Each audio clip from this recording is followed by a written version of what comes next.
தோல் துவையல் இன்னைக்கு செய்ய போகிறோம்.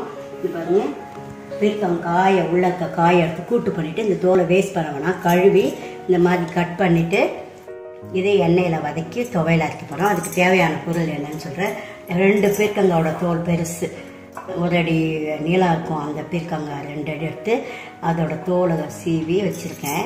4 சிவப்பு மிளகா, இவ்வளோ துண்டு, ஓரளவுக்கு நெல்லிக்காய் அளவுக்கு புளி, தேங்காய் 1 பத்தை, உளுந்து 1 டேபிள் ஸ்பூன், இஞ்சி 1 துண்டு, கருவேப்பிலை 1 இனுக்கு, கொத்தமல்லி 1 கைப்பிடி, தேவையான அளவு உப்பு.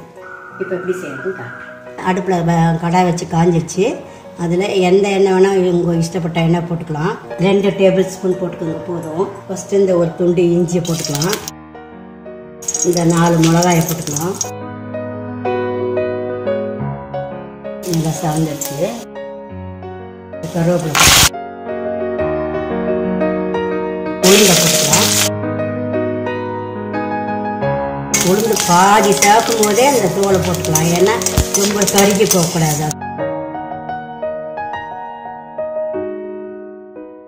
சேவக்க ஆரம்பிச்சிச்சு. இப்போ இதை போட்டுக்கலாம். அதோடய இந்த கொத்தமல்லி போட்டுக்கலாம்.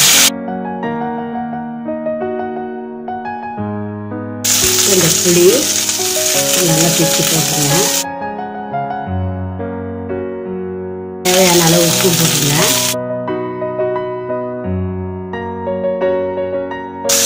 ரொம்ப வதங்கினா இல்லை, அந்த பச்சை வாசனை போக வதங்கினா போதும். இந்த மாநிலோட சூட்லேயே கூட வதங்கிடும். கொஞ்சம் தேங்காவை எல்லாம் போட்டாச்சு. வதங்கிடுச்சு. இப்போ இது ஆறட்டும். ஆறினோடனே மிக்சியில் கொஞ்சம் கொஞ்சமாக தண்ணி ஊற்றி, கொஞ்சம் கெட்டியாக தான் இருக்கணும், துவையல் மாதிரி இருக்கணும்.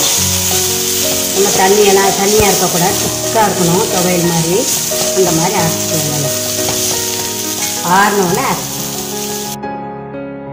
பீர்க்கங்காய் தோல் துவையல் அழகாக அரைச்சாச்சு. டேஸ்ட்டாக நல்லாயிருக்கு. நீங்களும் அரைச்சி பார்த்து டேஸ்ட் பண்ணி சொல்லுங்கள். இந்த வீடியோ பார்த்ததற்கு நன்றி. இந்த ரெசிபி உங்களுக்கு பிடிச்சிருந்தா லைக் பண்ணுங்கள், ஷேர் பண்ணுங்கள். என்னுடைய சேனலுக்கு சப்ஸ்கிரைப் பண்ணுங்கள். பெல் பட்டன் அழுத்துனீங்கன்னா புதுசாக அப்லோட் பண்ணுற வீடியோ உங்கள் நோட்டிஃபிகேஷனுக்கு வரும். உங்களுக்கு புது ரெசிபீஸோ இல்லை ஏதாவது கொஷின்ஸோ இருந்தால் கமெண்ட் செக்ஷன்ஸில் கொடுங்க. நன்றி.